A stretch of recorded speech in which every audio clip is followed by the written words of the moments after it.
Okay, hi, and welcome to our monthly BCAC Youth Learning Series webinar. I will be your host, Alicia, and today we'll be diving into the topic of finance, which is not commonly talked about in our industry, so I'm really excited to learn alongside you all for the next hour. We have two amazing speakers who will be guiding us through their presentation on how to manage your personal finances and provide us with some awesome tips on how to save for your aviation program.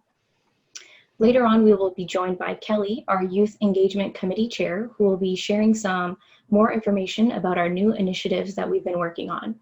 And for those that missed our last webinar, Preparing for a Post-COVID Industry, you can watch it via the link on the BCAC website under the Resources tab. Similar to last time, if you have any questions for the speakers, please submit them into the chat and we will try and answer as many as we can. Also, please leave us any suggestions on topics you'd like us to discuss, either by leaving a comment in the chat or emailing us at info@bcaviation.org. And lastly, just a quick reminder that the webinar will be recorded and to please turn off your mics. Thank you.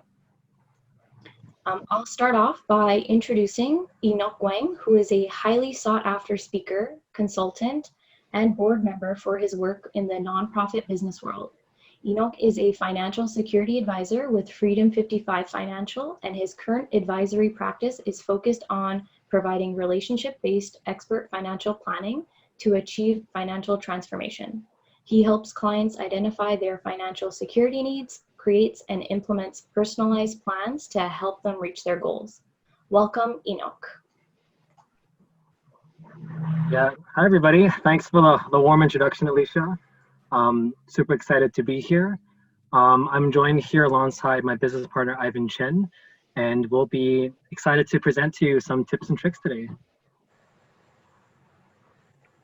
Yeah, I'll just quickly introduce Ivan as well. Ivan is Enoch's colleague, as he had mentioned, who is a veteran financial planner with 16 years of experience in the industry.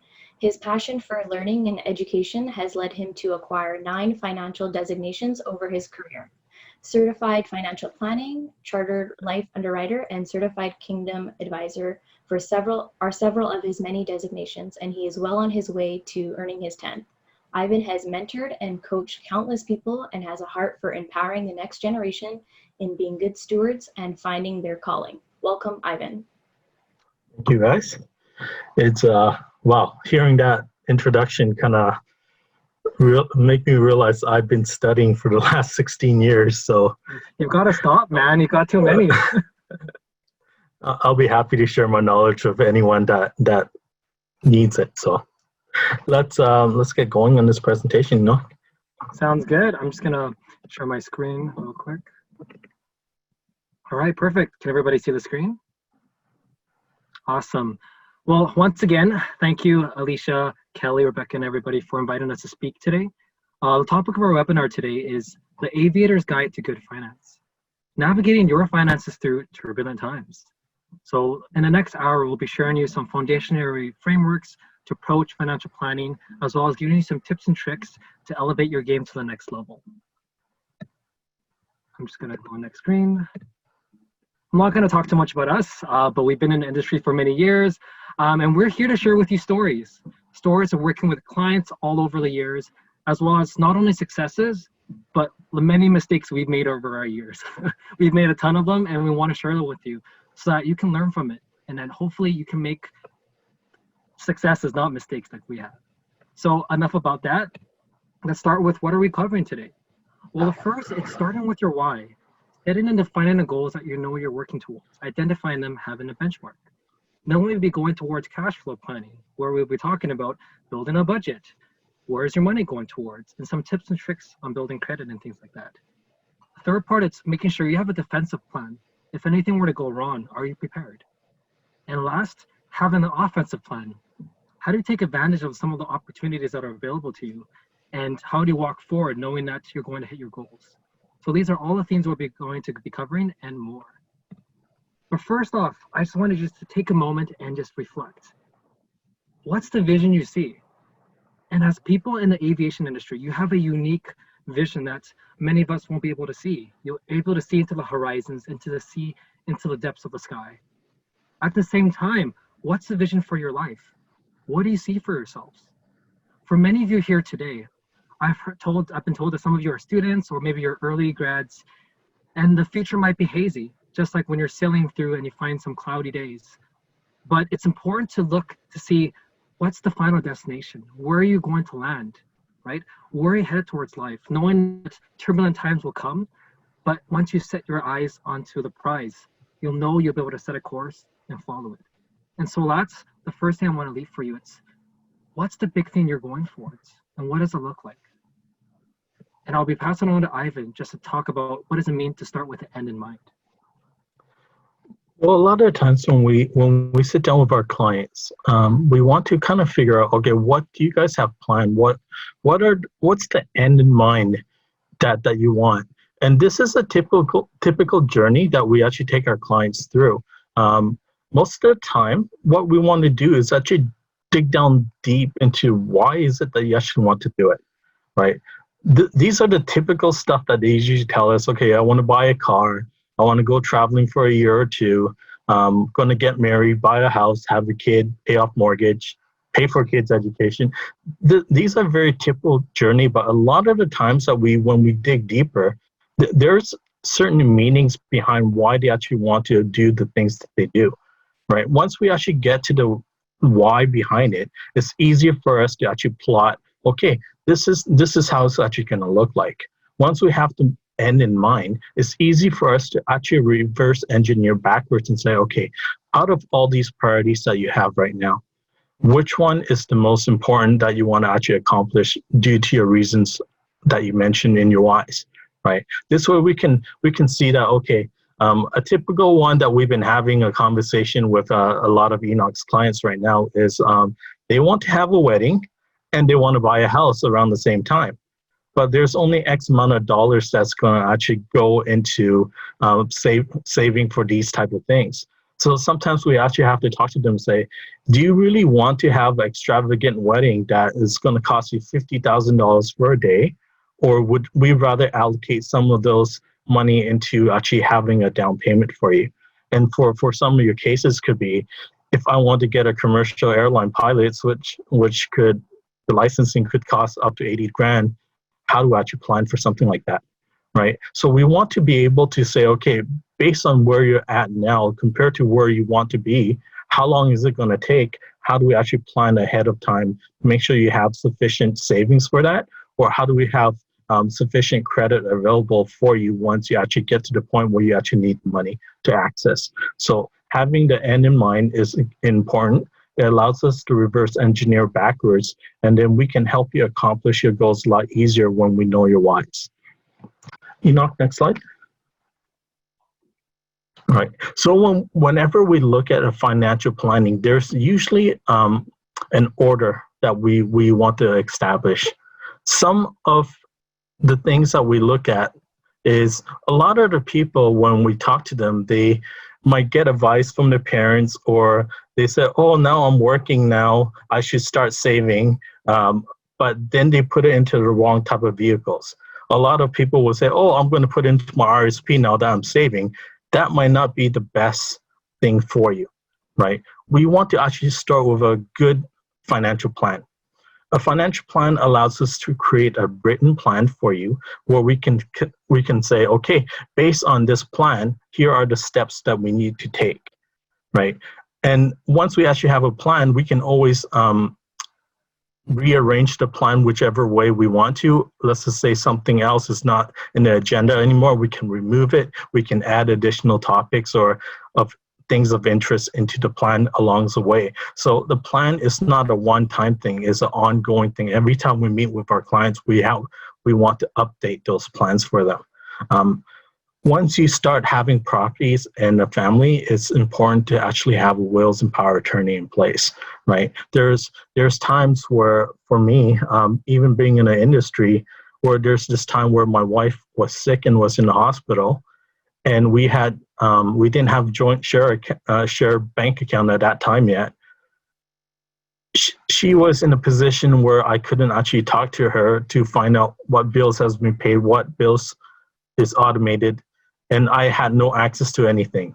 So I end up double paying everything out of my own bank account because I had no access to it. Where having a power of attorney here would have been very helpful, where I could have gone to the bank and said, here's my power of attorney for my wife. Just because we're husband and wife doesn't mean that they'll actually give me information to her accounts. I need that power of attorney in place so I can actually act on it for them. The next step that we want to usually plan for is for events that's out of our control. So part of the events that's out of our control is we might be going well on our way in the plan, and then something's going to hit us, like, for example, a critical illness or a heart attack. That could happen. Another story of mine was cancer got hit in the family, right? At that time, Enoch's going to share something in a little bit as well, but at that time, there's two incomes that was dependent on to pay for the mortgage. But one of the income got taken away. We were more worried about, at that time, how we're going to pay for the mortgage and keep things going instead of focusing on the recovery aspect, right? Good thing for us that we actually had critical illness insurance in place where the insurance company was able to share the risk with us. We paid for the premiums, and they gave me a $100,000 lump sum. So I know that, okay, I can just focus on the recovery of my family member and not worried about the finance area. Once those type of events that's out of our control has been planned for, the next thing we can look at is essentially what's typical in the financial planning aspect, right? If we have debts, how we're going to pay it off? Do we have emergency funds set aside? Is it going to be a home buying purchase that's going to happen next? How do we save for kids' education? How about retirement planning, right? Once we have these plans in place, then we can allocate whichever funds that you have available towards these type of plans, and we'll look at different types of investment vehicles that could actually work for us. Enoch, next slide. Right. So this is typically what happened when what I was talking about is when you start working and you start putting money into your RSP. RSP is meant for retirement. It's meant as a locked-in vehicle that you can't really touch. You shouldn't really touch the money until you're retired. At this point, a lot of people still have debts and they don't have any emergency fund saved. Right. So we're playing a game called reverse Jenga on this platform now, and look at your base. Your foundation is like this little point. This is why people keep struggling over and over again, because they don't actually plan for the right way. So when we try to access the money in a vehicle that's not right for them at that time, everything ends up collapsing, and then they have to start over again. So it becomes this cycle that never stops. So one of the things that we want to prevent when we help our clients is, let's do it in the proper order. Let's actually do it right. And we don't have to worry about a lot of the stuff of what's going to happen if an emergency happens. It's all in the plan and we can move forward. Enoch? Yeah. Okay, now Enoch's going to share a story of what happened with his family. Yeah, so this is a personal story that happened some time ago, but it was something that happened to our family that completely turned everything upside down. To give you some context, I was in the middle of finishing off my schooling at SFU. I was in the library studying for my finals, which are already stressful enough. But it was the week before finals, and I don't know if you guys are bad students like me, but I was busy cramming for all of my things last minute. So I'm in the library studying my butt off when I get a call from my mom, and my mom never calls me. So I immediately pick up and I said, "What's going on?" And I just heard her panic voice just calling out to me saying, "Hey, Enoch, you need to go to hospital right now. It's an emergency." And I left right away. I just booked it to the hospital. I took the bus as quickly as I could, got to the hospital, ran through the doors, feet pounding, until I got to the doorway where I saw my brother, my younger brother, Luke. He was in the hospital, plugged up with all these tubes. And that was when the doctors told us that they had found a brain tumor inside of him. And that was kind of when my world fell apart. So My brother was in high school at the time, and this is the crazy part is we don't have cancer in our family. We don't have history. And this is something that came out of the blue. I ended up failing all the classes I took. I failed the next semester and I ended up dropping out of school. Partly because, how can I concentrate on school? My brother's dying. But also because I couldn't afford to go back to school. I didn't have the money. And this is where, we always stress the importance of preparing for emergencies because we weren't prepared. We didn't have any savings prepared. We didn't have any insurance in place. Nobody had taught us this stuff. And the worst part, this is something I haven't shared with too many people, but we were renting at the time. We actually got evicted throughout this. And just imagine not being able to go to school, trying to figure out finances and having to find a new place. It took its toll. But the story does have a good point. After a year, miraculously, by the grace of God, my brother was healed. So he's with us today, cancer-free. So that's the great part. He's alive today, God willing. But he's considered a person with disabilities because of the cancer treatments and things. And so to this day, there's certain medications we still have to pay for. There's certain things that we're not able to do. And this is one of the things that's why I'm so driven in this personal finance world, is to not see any other families go through what we did, because it's not fun. And we're fortunate. We had our friends and family to support. We had our church family, my school friends, and it's just something to be said about having a support network, which is great. But if we had planned better, then we wouldn't be in the situations that we are or are today. So that's a lot of it is just to say that I really, really hope and pray that this never happens to you.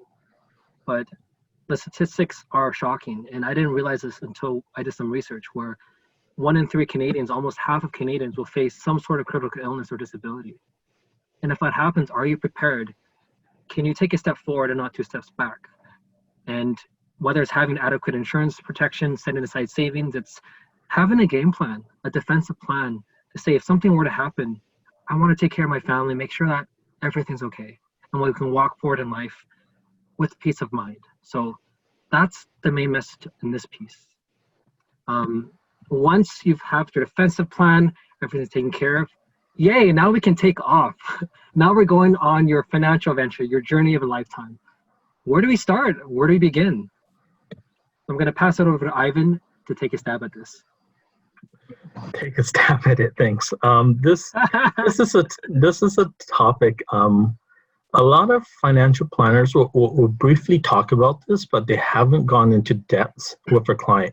And I really believe this is one of the most important conversations to have, especially when you're first starting out, is how do you keep track of your money? Like, where does it actually go, right?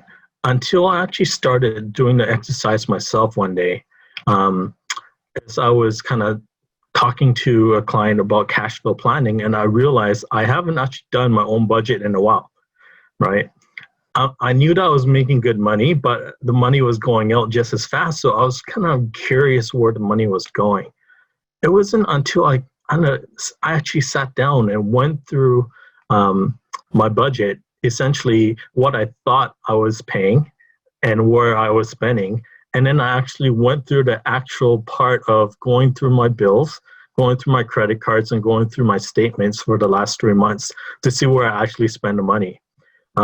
One of the most surprising thing for me was I was spending almost close to $500 a month on coffee, right? I had a lot of coffee meeting with my clients, but I didn't think I was actually spending that much. That helps me kind of set aside the plan on where's the money going. So I actually have to break it down usually into separate categories, like, okay, what are my fixed expenses that I know I have to pay? Right. For some people, it could be a mortgage or rent, certain car payments, certain cell phone expense, internet. These are the fixed expense that has to be paid. And then the rest is broken down into variable expense. Right. This is where I can actually adjust my budget accordingly. So as I was going through this, I was at that time close to almost $100,000 in debt. This is not including the mortgage. This is just my personal liabilities where, you know what, I wasn't careful in my spending. I was very impulsive in my buying. And one of, like, when I'm talking impulsive, is this is a story I need to share with you guys. This is a lesson that could be learned from other people. I walked into a BMW dealership with one of my good friends because he needed to service his car. Before the end of the day, I end up driving away with a brand new BMW. That's how impulsive it is for me. And it get to the point, I realize it's always been there, is whenever I have an urge to buy something, I always try to buy something right away. I've set a rule for myself that if I have an impulse of something like this coming up, I need to wait 3 days, right? Most of the time, if I wait 3 days, common sense will kick in and I would stop from some of these purchases. Another thing I started doing was I started paying cash, right?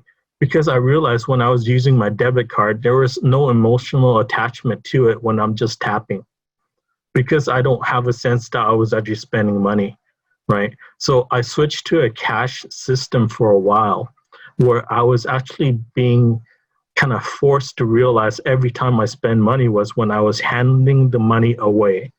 And it makes me realize of my spending habits at that time.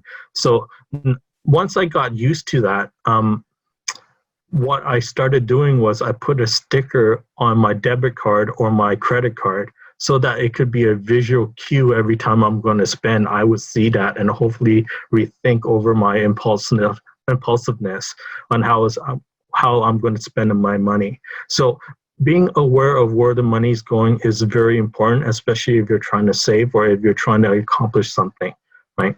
Enoch, next slide. So there's only 4 areas where money actually goes, right? We call this the give, live, owe, and grow, right? For some of us, we participate in giving to charitable donations. There's like, could be BC Cancer Agency or something that's close to your heart, or your church family, whatever it is. There's something that some of us have that portion set aside for the giving area. Then there's the owing part. Owing part, I can break it down into 2 sections, right? The first section is owing debts, and the second is owing the government, right? Luckily for most of us, our jobs takes care of the paying for the government part. But once you're self-employed or you're a sole proprietorship, you actually have to take care of that yourself. So you want to make sure you set aside money properly so that you actually don't owe the government when they come after you. The penalties could be pretty stiff, right? The next part is the grow part.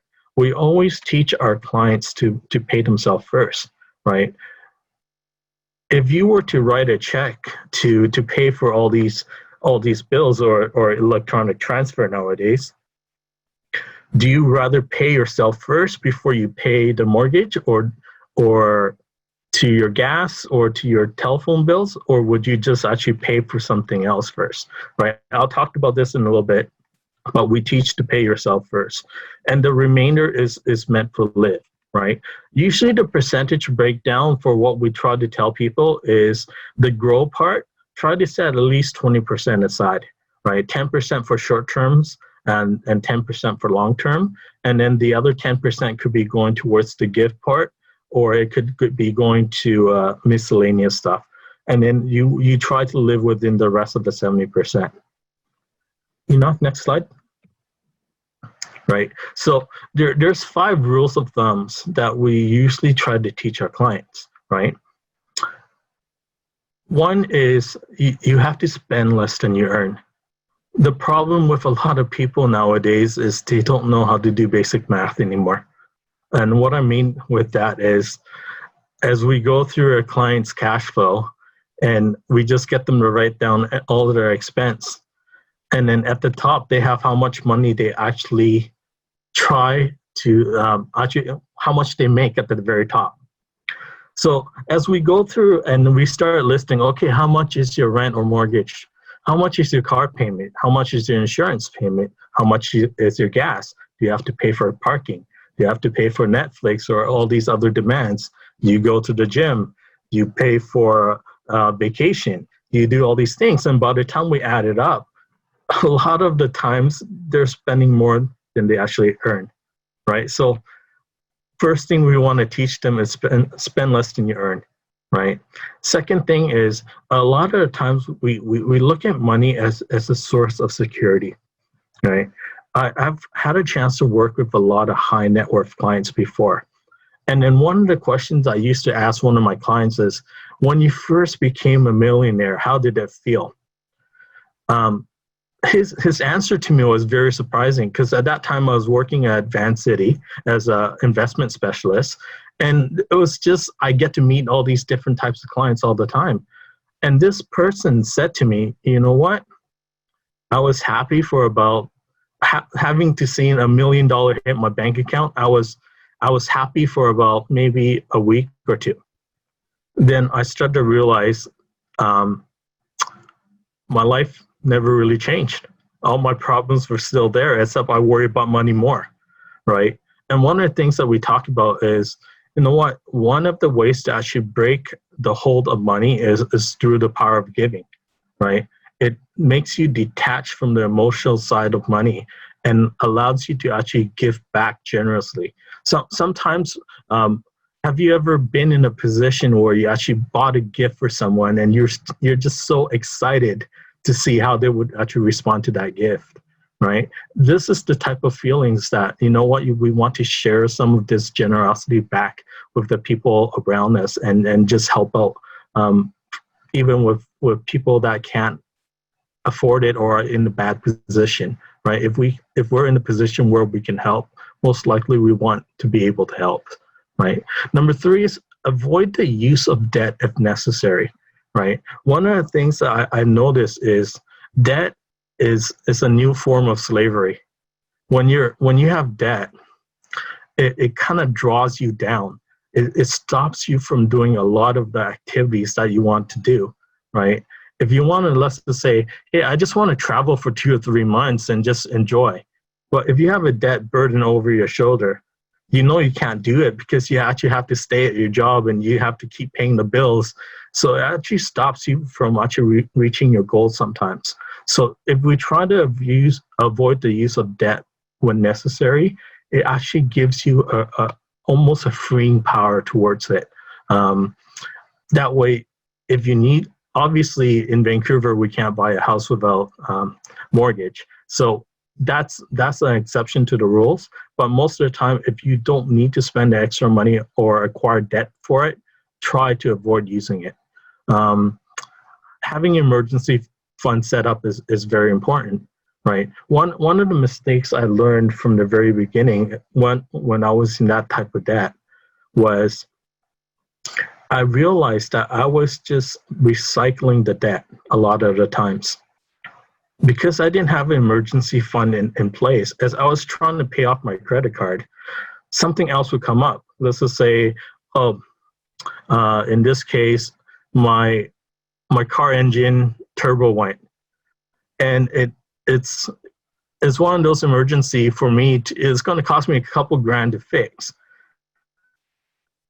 I look at my emergency fund, I'm like, okay, great. I can take that out of I can use it from my emergency fund because it's a one-off event and I can actually pay for it from that. But before, what happens was I never had an emergency fund in place. So when that happened, I end up putting it back on my credit card, back on my debt. And so I just end up recycling my debt. It feels like I was never paying it off, right? And rule number 5, what we try to say is set for long-term goals. We want to have objectives of accomplishing some of these goals, right? And these goals allow us to work backwards and say, okay, who do I have to become to actually, in order for me to reach these goals, right? And once you figure out what type of action steps you have to take, then it can help you reach more and more goals that way. Next step. Right, so this is what I was talking about. Pay yourself first is one of the things that we teach our clients. When my habits was, and before was, I used to spend and pay for everything first. And then I'll say, okay, whatever I have left at the end, then I'll set aside to save. The problem with this logic was I never really saved anything because I always end up spending what I saw in my bank account, right?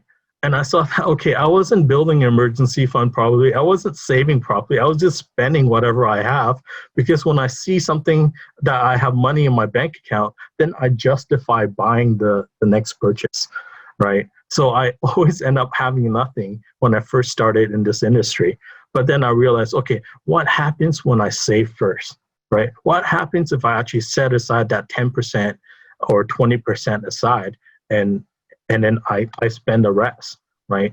And I'll have clients that come back to me, but I can't afford to do that. And I'll ask them this question all the time. So if you got fired and you got a job that pays you 20% less, would you be able to survive? And they're like, yeah, probably. We'll just have to adjust some things. I'm like, so you're just lying to me. You can't actually put it aside. You just don't want to, right? So we usually talk them into, okay, let's try a little bit at a time and then we'll raise it up a little bit as you realize that your lifestyle never really changed when you save the 3% or 5%. But the main thing is we want to get people to start saving. Enoch, next slide. Okay, so the last part of what I want to talk about here is emergency fund, right? We used to say 3 to 6 months of expense is good for emergency fund until this word pandemic came out, where 3 to 6 months is not even enough for a lot of people anymore, right? So what we try to do is talk to people to try to have 6 to 12 months of expense saved. And for that, it might take a little bit of while, but we also say that, okay, if you can save 1 month first and you have some debts, then allocate the rest of the money towards paying off the debt first, right? Then it'll free up some more cash flow once you actually start paying off these debts. And then we can start to increase it from 2 months to 3 months to 4 months at a time. And this money should be pretty liquid. It shouldn't be tied up to something that you can't have access to, right? Because you want to have access to this money within a day or two if you need to, right? The second part is you need to define what is an emergency. So my definition of an emergency is a one-off event, right? It doesn't happen on a regular basis. So if I was to, let's just say, go on vacation once a year and I use my emergency fund for that, it doesn't actually meet the definition, right? So I always ask my client, if you have a candle on the table, would you use a fire extinguisher to put it out?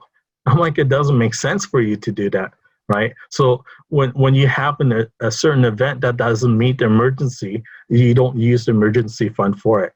So to give an example of what happened to me recently was when there was a windstorm that blew down my fence in my backyard, and I had to get it all redone. That cost me about $8,000. After that, my hot water tank burst in my basement, which is like 2 weeks later. So I had to clean that out. I had to redo the whole floors, everything. Cost me at least now a couple of grand. And about a month later, my roof started leaking. So I had to replace the roof. So within 6 months, if I didn't have the 30 grand set aside, I would have been deep in debt, right? So these are the things, what I mean by one-off events that could lead to an emergency. Enoch? Right, so what's important is building good credit right from the very beginning. Because one of the things that, if you know that there's going to be things that's going to happen in the future that you actually need to use your debt or need to borrow, you need to actually establish your credit first, right? One of the things that you want to do is check on your credit history on a regular basis, right? You want to make sure it's clean. You want to make sure that there's no nothing going on that's suspicious. There's this one time I saw that there was a credit card open and I never actually opened for it. I had to inquire about it to find out that someone was actually using my personal information to actually create a fake bank account and a fake credit card. right? How do you build credit? One of the things to actually build a good credit is you want to be able to pay off what you spend on a regular basis, right?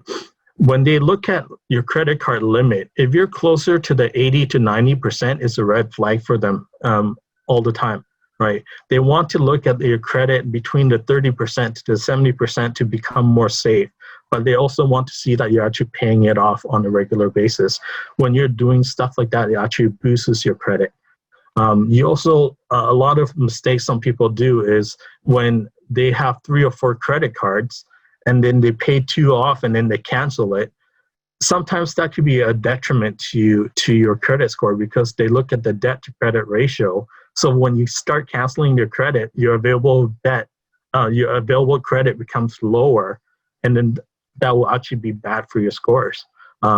Same with if you go to the bank to inquire about loans too often, or if you're shopping around, let's just say if you're going to buy a car or you're going to open a mortgage, every time you go to these institutions and they have to do a hard credit check, it's going to be a hit on your credit score as well, right? So what you really want to do is, until you know who you want to work with, then allow them to pull the credit score once. Like, for example, I use a mortgage broker now. The mortgage broker can just pull it up once and then they can shop around for me so that my credit's not going to be hit every single time, right? And the best thing to do is just to have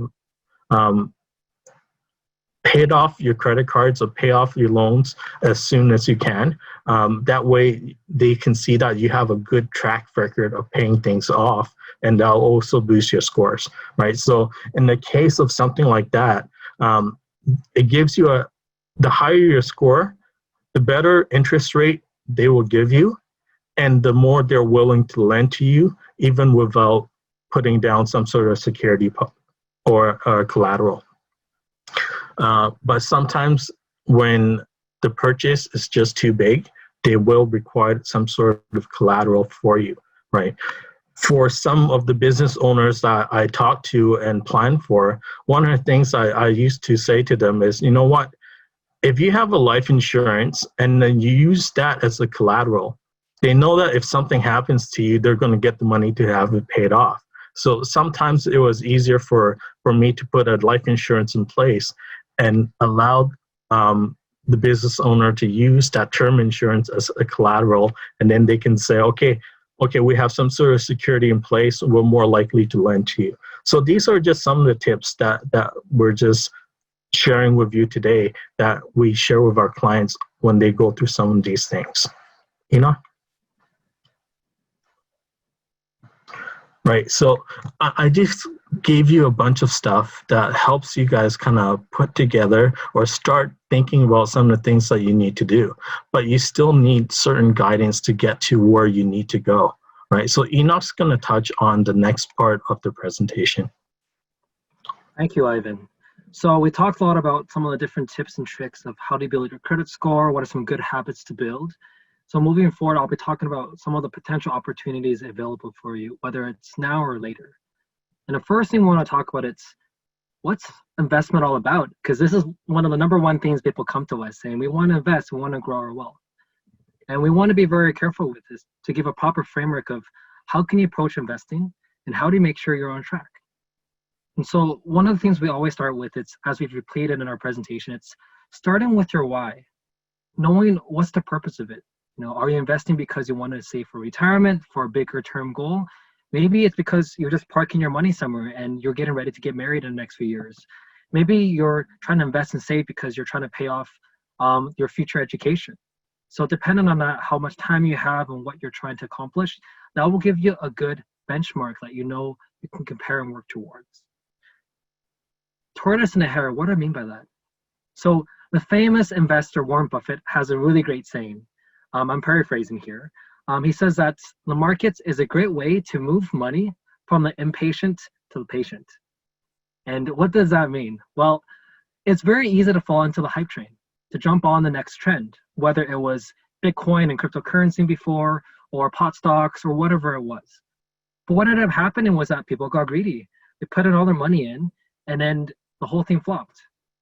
And we see this time and time again where people's emotions get to them. And so what we want to get people to start seeing, it's slow and steady wins the race. Having a good plan, consistency, and not chasing after the big quick wins, but having long-term focus, that's really what will earn you the prize. The third thing is a registered vehicle. Ooh, what does that mean? So the next slide, I'll be explaining to you what does it mean when you use a tax-sheltered environment. Things like your TFSA, RSP, RESP, things like that. Basically a way to save on taxes and to grow your money quicker. Consistency is key. We use a strategy called dollar cost averaging. What it means, it's instead of trying to figure out when to time the market or just trying to be smart about it, because the reality is nobody knows what the future will bring.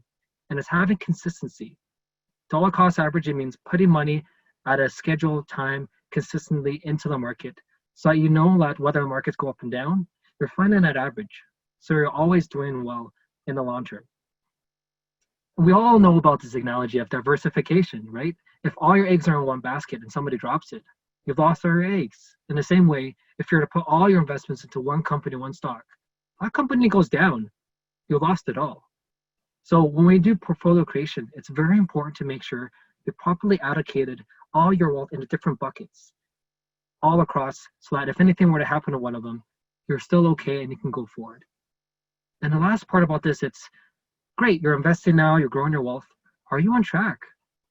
Do you regularly know how you're doing, benchmarking it, tracking it?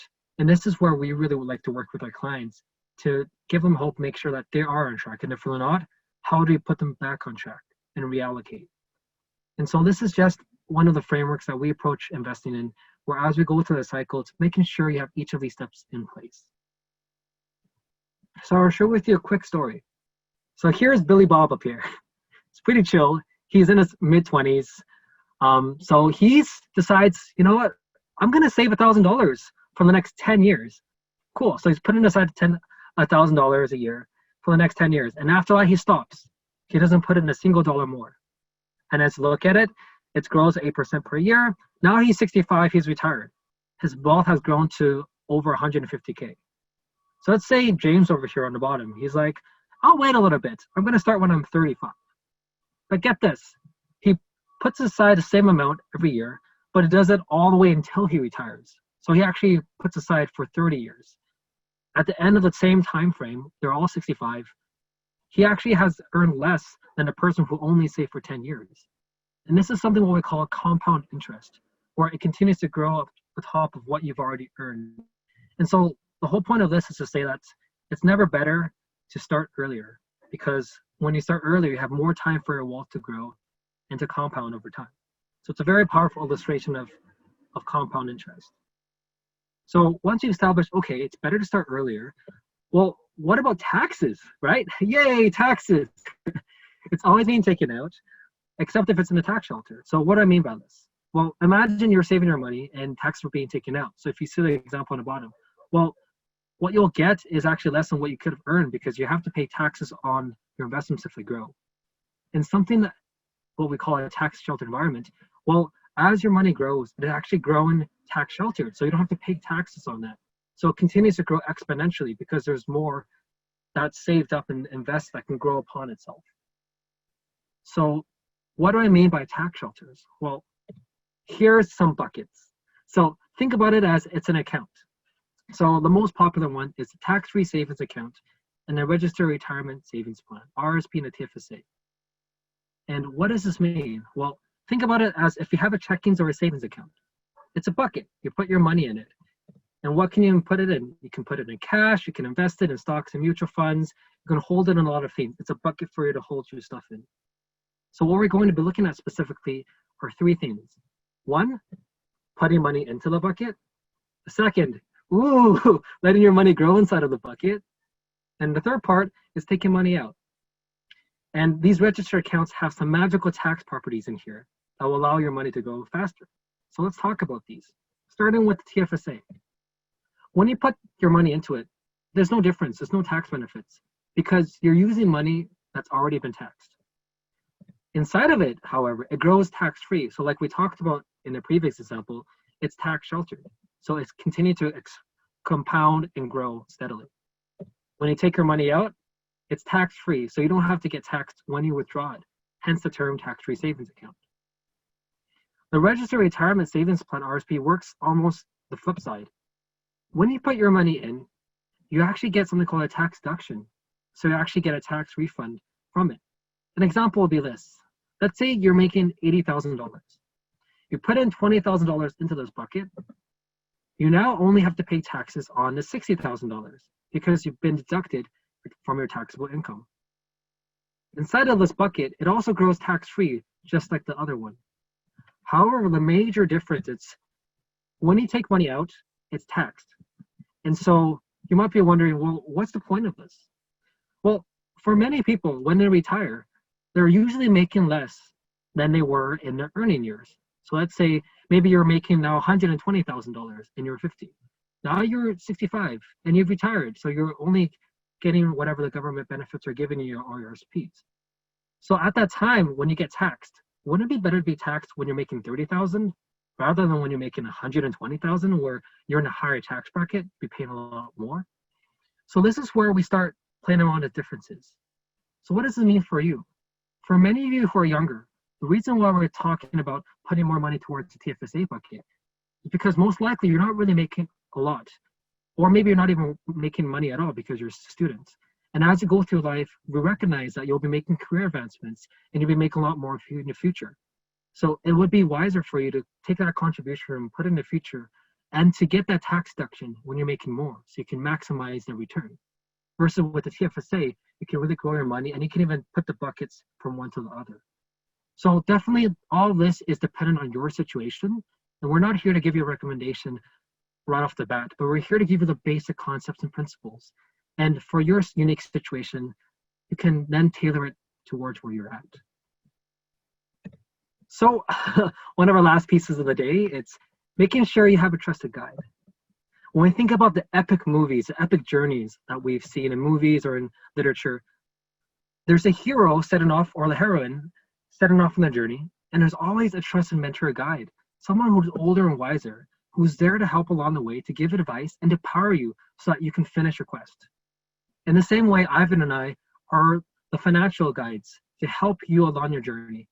We're not as old as them, but we're old in years and experience, so we're here to help along the way and to make sure that you can finish your quest and finish strong. So, in summary, what did we cover today? We covered a lot, so thanks for sticking us to the end. First thing, avoid the debt trap. Really understand and start building your credit score, especially if you know that you'll be taking a lot of money towards your flight training and flight schools. Second, making sure you have adequate savings set aside. We say 6 to 12 months of living expenses to help cover you, especially with the pandemic. Third, really have a hard look at yourself and say, where's your money going towards? Do you know where you're spending it on? And as you increase your income, making sure you stay within your means. Don't spend more than you earn. Fourth step, pay yourself first. It's always nice to be able to know that, wow, you're investing in yourself. So try to set aside at least 20% or work your way up towards it. And looking towards how do you also be a giver. Number 5, making sure you plan for emergencies by implementing insurance coverage. Number 6, like we talked about just now, putting your investments into strategic areas, making sure you have a tailored plan to grow it exponentially. Number 7, we always like to have the end in mind. So take the time to really figure out what you're working towards. And especially if you're younger, I know it's very hard to know what your future is like, and that's okay. It took me many years for me to figure out where I wanted to go in life. But it's important to start thinking about it and at least set some milestones for yourself so you know you're always working towards something. And last part, just making sure you work with a good financial advisor and a mentor who can guide you along the way. And so that brings us to the end of our presentation. We really thank you for joining us today. Huge thanks to the BC Aviation Council and the Youth Engagement Committee for allowing us to be part of your day. And yeah, we'll pass it over to Alicia and Kelly to say some words, and we'll be happy to take some questions. And you can reach us by email down below and our phone numbers. And if you want, we can send over our slides as well as any resources along to Alicia to pass forward to all of you. So thank you. Thanks so much, Enoch and Ivan, for sharing not only your personal stories and experiences, all that information. It was really helpful. I mean, I personally found it very helpful as well. So I hope everybody watching can take away something valuable from today's presentation and apply what you've learned to your current situation, whether you're starting off as a student or already established. Yeah, I'll just go into the chat to see if we have any questions for you both. We had one question. It's, what is a budgeting app that you would recommend? Something that's really easy to use and yeah, something that you would recommend. So I can definitely give some insights. I sucked at budgeting, to be honest. Ivan and I will give a lot of examples to our clients where when we first started, our financial knowledge was this.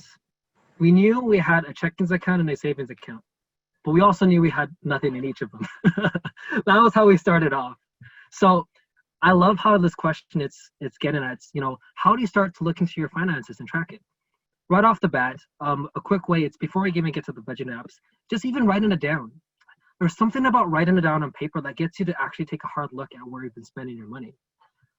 So when I first started, it was really just putting on Excel or having a sheet of paper and saying, what am I actually spending on? And let's look at my day. Where did my money go in my day? I'll look at the past week. Did I overspend on getting bubble tea, which I do a lot? Did I spend too much on going to the movies? Where's my money going towards? And then you start keeping track of daily. Get into the habit of it. That's the first advice. Second, there's some really great tools. Different banks have some internal insights that you can check into. There's a lot of great apps out there. There's one of them called You Need a Budget, YNAB. It's a paid tool. It's not too expensive, but it's a really great way to help you build your budget and stick to it. Then there's also other apps such as Mint or other apps where you can have different features to track it and to have different analysis for it. But I would recommend you to do your research to make sure that they're compliant for you and that they're the best fit. So hopefully I give you some insight into it. And we'd be happy to share with you some of our own spreadsheets that we use for our clients towards you as well. Or Alicia can send it to you guys. Great. We have another question here. What do you think are the first kinds of buckets students should start investing in? For example, stocks or bonds? Well, first one is your emergency savings bucket. Make sure you have that bucket.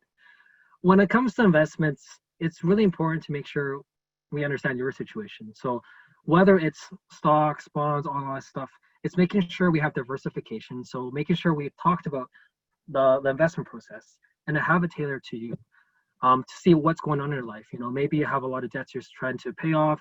Maybe we should focus on that first. Maybe you're in a good situation where now you're looking towards investing or you've had a lump sum sitting there. Now we can talk about strategies to go forward. So I won't be able to talk too much about the specifics because we have to tailor it to you. And I know you're going to hate this, but a lot of the times the answer is it depends. So that's something we'd be happy to work with you offline to talk about what it means for you. But I would say for you, it's making sure you stick to the principles, like what we talked about, as a first step. Okay, great. Last question. Is it helpful to keep everything in one bank or use different institutions depending on your needs and benefits they offer? So that, like I said, it depends on the purpose of where you're going for. So I'm actually going to defer this to Ivan because he's actually worked in the banks before and he's got more experience with these things. Yeah, most of the banks, when you're students, they have like student package and stuff like that where it actually reduces a lot of your monthly fees. Is usually good to work with one bank because then they have all your history. But let's just say, for example, I used to be with CIBC, but they were charging me like $13 a month. But then I was doing a lot of transaction online, and I found out, President's Choice or Coast Capital actually didn't charge me a monthly fee, right? And I can actually still do everything online that way. So I end up moving everything over that way because I'm saving myself that $11 a month, or I don't have to have a $5,000 minimum or whatever it is, right? So when you're looking at stuff like that, it definitely does help because you want to keep as much of those money to yourselves, right? The second part is that you want to look at, do they have the vehicles or tools they actually need? Most of the institution has everything they can offer to you anyways, right? The one thing that I saw that at the bank was, and this is one of the reasons I don't like it as much, was there was always a big turnaround, right? I used to deal with one financial advisor there, and then 3 months later, he's gone and someone else is there. So there was no consistency in who I was talking to. All they could do was refer to the notes, and depending on the notes the other person left behind, it could be a good thing or a bad thing, right? So for Enoch and I, that's why we like to work with people individually, where we can actually know, oh, okay, if you need this, you can just go here.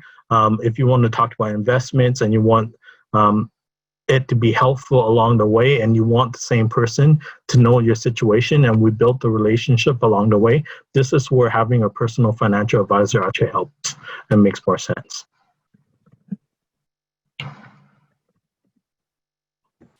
Okay, thank you, Ivan. So we'll wrap up. Thank you guys for presenting, and we'll wrap up this portion. Before we wrap up, I'd like to say thank you to Enoch, Ivan, and Kelly, and the viewers for tuning in today. I hope you all enjoyed our webinar, and stay tuned for the next one in August. Thank you, and stay safe, everybody. Bye.